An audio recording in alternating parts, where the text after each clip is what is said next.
Tonight on the Olympic Zone, he could be snowboarding's next big thing.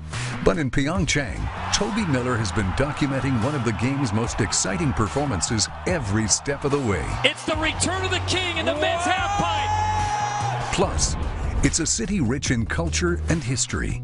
And we get an insider's look at Seoul in ways that tourists rarely experience. So this is kimchi. Do you want to learn how to make it? I do. I know a guy.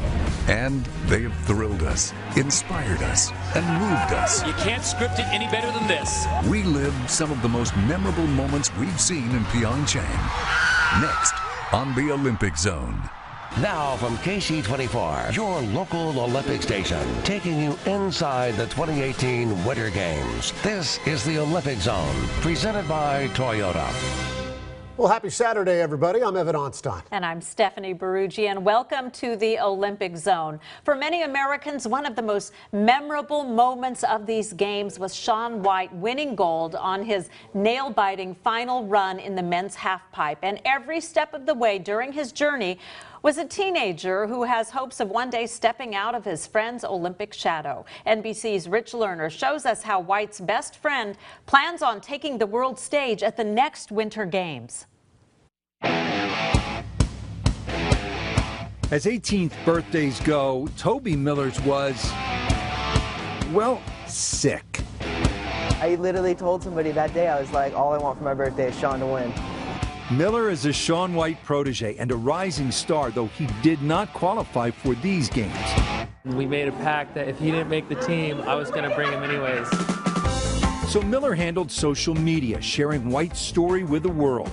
With a snowboarder's earthy fearlessness, as comfortable with the tools of millennial media as he is carving a swath into the side of a mountain. It's so funny. He's like, you got to hashtag this, and you can only post at this time. You know, I've been doing it wrong, I guess. He's got 3 runs to make it right. In that halfpipe final, White did everything right. Miller felt the vibe early in the day. He was cracking jokes, he was smiling. The final's about to go down. I'm super excited. As soon as I saw that, I was like, today's going to be a good day. There have been lots of good days with White and his coach, J.J. Thomas, since they all met 7 years ago training in New Zealand. We look after Toby. He's been traveling since he was 12 years old, though, so he's a seasoned vet on the road, so sometimes he looks after me. So he's got so much energy, you know? Sometimes like having a puppy dog around. You gotta take him for a walk, get him outside. I'm like, what do we have to do right now? We're trying to relax. He's such a quality kid, and that's the thing, is it's more his personality, and he's just got a good heart. And what Miller saw here in the halfpipe final was raw heart while filming the reaction of White's coaches at the top of that gold medal run. That is the run that he needed, and he put it down. I strapped in, turned the camera off, and went down to the bottom as fast as I could. I'm not gonna lie, we tried it out a little bit. What's he taught you? The number one thing is the way he trains for snowboarding. He's super driven. Looking ahead, Miller hopes to compete against his friend and idol in Beijing in 4 years. It would be a dream come true, you know, making the Olympic team with one of my best friends, Shaun. We'll be best friends, forced to do battle at some point, you know. Hashtag kid with a camera, kid with a dream.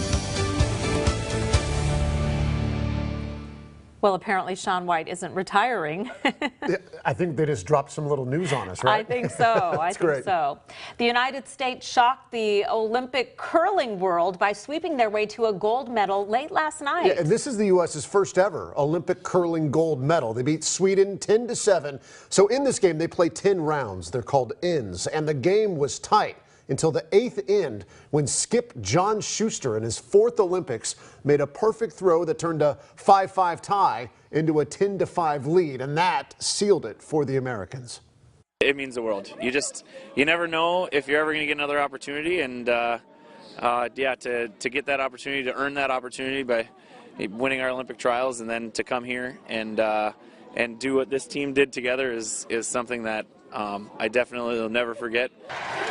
They had to run the table. They won 5 straight wins. The Americans started 2-4. They were on the brink of elimination, and in order to win gold, they had to beat 3-time defending Olympic gold medalist Canada twice, Switzerland, Great Britain, and then they had to beat Sweden, who was ranked #1 in the world. It was incredible. I was watching last night. So exciting. I didn't make it to the end of the game or match, whatever you call it, but exactly, whatever you call those things. Yeah, I'm so happy for them. I'm a rules expert now, though. I figured it out. It took one game, and I'm ready to go. Good. You can explain the rest of it to me. I'll try. I get a little bit. All right, so for another gold medal for Team USA, which was great, we'll take a look at the medal count when we come back. Coming up on the Olympic Zone, take an insider's tour of South Korea's capital city. You've got the rich history, and then you got the modern technology. Plus, it's a gold medal for the United States! We revisit some of the most memorable moments from Pyeongchang. And the House of Speed has caused some surprises, some upsets. We could be about to see the race of these games.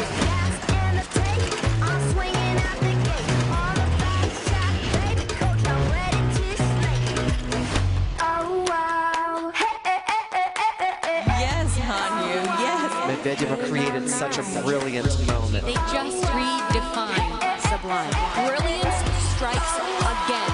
That's an Olympic skate. Get on the bus, now doesn't it feel good? Get on the bus, now doesn't it feel good? Oh, it's hit me. I mean, it's insane. Like, this is probably one of the coolest things that's ever happened to me, and I'm just so honored to be a part of it. Team USA's Kyle Mack played to win. In the Olympic debut of men's big air, the 20-year-old snowboarder won silver. Mack pulled out all the tricks out of his bag. He's got some great style and creativity to boot. And our Erin Cargyle was there to see it happen, and she spoke to Mack right after the win. This was by far the biggest moment of Kyle Mack's life, his first Olympics. And get this, he won silver with a jump he's never even landed in practice called the Bloody Dracula. It is so complex, even he cannot explain it. It was his second jump. He told me landing it was mind-blowing. He was stunned. The first jump he landed is called the backside triple Japan, which Mack says is his most comfortable jump. That put him in a position to go for that Bloody Dracula. One of the neatest things Mack said was how he learned to snowboard as a child back home in Michigan. The first time I was ever snowboarding was actually down my driveway at my house in Michigan. My dad took a little blower and kind of shoveled out just one path right off the dock into the lake. And one of his best friends is Red Gerard, who won the very first gold medal here in Pyeongchang for Team USA. Gerard also competing in the snowboarding big air today. He really downplayed his performance going into it, and he still came in 5th. In South Korea, I'm Erin Cargyle. This is Mack's first Olympics, and he narrowly missed out for a spot on the U.S. Olympic team in Sochi. He says if all goes well and he qualifies, then we'll see him at the Olympics again in 4 years. We'd love to see that. Well, sure. Let's take a look at the latest medal count brought to you by Sierra Pacific Orthopedics. Norway finishing strong with 38 medals in all. Canada in second place with 29. Germany just one behind with 28, and the U.S. making a strong finish with 23 medals, and the Netherlands rounding out the top 5. And even it's the final day of competition in Pyeongchang, but there is still a chance to win more gold tonight in 4-man bobsled and women's curling. Very cool. Still to come, our Andrew Martin will be joining us live from Pyeongchang. Still to come on the Olympic Zone. So this is kimchi. This is kimchi. Do you want to learn how to make it? I do. I know a guy. We show you how insiders experience South Korea's capital city, Seoul.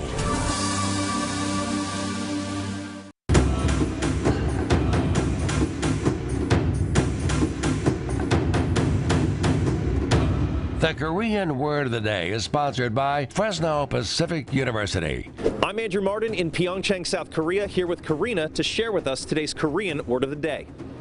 합동. I have no idea what that means. What is that in English? It means teamwork. Ah, see, that's teamwork. She says it in Korean, I say it in English. That's today's Korean Word of the Day. Hyupdong. Hyupdong. Hyupdong. I like it. We need a lot of that. Yes. Right? It's always a good thing. A lot of that has gone into these Olympics. Of course. That is for sure. And as these games near the end, many tourists there, they're taking one last trip to South Korea's capital city to see all the best attractions and experience Seoul's rich history, culture, and of course that food we've been talking about. The barbecue. It looks so good. NBC's Gadi Schwartz takes us on an insider's tour of the big city. In a city of more than 9 million people, the red and white Namsan Tower is one of the most recognizable sights in Seoul, and a good place to get your bearings. And so we are here with Jonga. She is a Korean American. Actually, I consider myself a Korean Texan. Korean Texan. And she's going to give us an insider's guide to Seoul. So where are we going? To the top. What makes Seoul so vibrant? You've got the rich history and the traditions, and then you got the modern technology. And in the country of K-pop, here they still make ancient wooden instruments by hand. I'm bringing you to the masters. What's he making? This instrument is called the gayagum.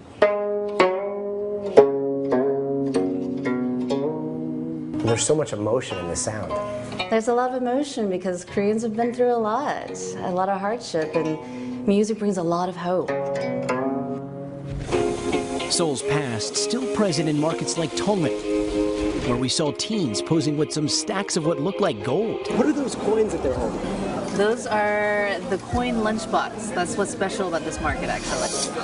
Here, if you want to try some of everything, you have to pay the same way Koreans did hundreds of years ago. We're rich. You ready? Ready. Let's do it. 안녕하세요.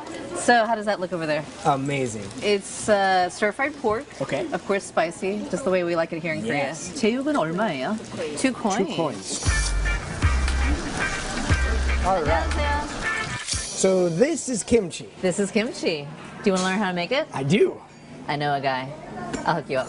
The best kimchi in Seoul is a family affair, so we went to see Hogan Park, who teaches a kimchi class using ingredients from his mother's farm. You can kimchify anything you want. Kimchify. Of course. But today we will learn how to make the basic cabbage kimchi. Rice paste, a secret blend of spices. That's got a kick. Not too bad. All carefully worked into vegetables, brined, and sometimes left to ferment for more than a year. And just like good wine, kimchi gets better with age. 맛있게 드세요. Bon appétit. 잘 먹겠습니다. Take it. Well, I've heard of it. I had no idea what it was. Yeah, and I'm still not sure I know. I'm still not sure. If you want to try it. Exactly, but everything there, like in that market, it looks amazing. It does. It looks fantastic. What tasty stuff. Well, it's almost time for the closing ceremonies, and many world leaders are meeting in Pyeongchang for the final time. Our Andrew Martin will be joining us live soon to talk about those closing ceremonies and the politics between world leaders. Coming up on the Olympic Zone, It's the return of the king in the men's half pipe. we feel all the feels from the most memorable moments in Pyeongchang. The United States wins gold. From KSEE24, this is the Olympic Zone, presented by Toyota. From fantastic finishes to emotional victories and everything in between, we have seen so much over these past 2 weeks in Pyeongchang. Here's a look back at some of the most memorable moments that will go down in Winter Olympic history. Welcome to the Olympic Winter Games, Pyeongchang 2018. Let's go. Send it, Liz. Come on. You can already feel the tension. Everything building to this moment. This is the Olympic Games. Anything can happen. The teenager from Silverthorne is now the golden kid of Colorado. This is a dream, dude. Oh my God. Mother Nature could not hold her back. She is a force of nature. Jamie Anderson, golden once again. Coming down the hill to the line. Giant slalom gold for Michaela Shipman in Pyeongchang. Oh my God. Yes! And it is Jesse Diggins delivering a landmark moment. The Shibatanis bringing it here at the Olympics. That was the best skate of our lives, and we just medaled 2 times. It's unbelievable. The luge world will be speechless. America has a medal. I've had a rough last 2 years, and it just shows don't ever give up. Go ahead and look up the word clutch, and you'll see the picture of David Wise. David Wise has defended his gold medal from Sochi. Bleed. USA. The United States has won curling gold at the Olympics. To see these moments right here, that's what the Olympics are all about. 3 skaters down. It's Kruger in second. Amazing. Just when you think you've seen it all. Brilliant. This has been her best run of the games. And Alana Myers-Taylor goes to the top. Chloe Kim is the future, inspiring women all over the world. It's the return of the king in the men's half pipe. Shaun White! You can't script it any better than this. She dekes and scores! She is stopped! The United States wins gold in Pyeongchang!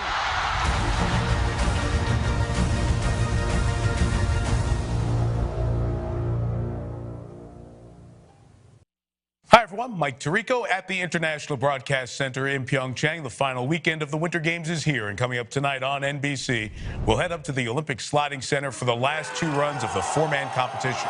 Which sleds reaching speeds well over 80 miles per hour will come away with the medals? And in figure skating, we'll see the stars of Pyeongchang back on the ice one last time, a night of celebration with the figure skating gala. All that and more coming up tonight on NBC. But now, time to check the temperature for the Pyeongchang area. The current temperature in Pyeongchang is brought to you by the Nest Learning Thermostat.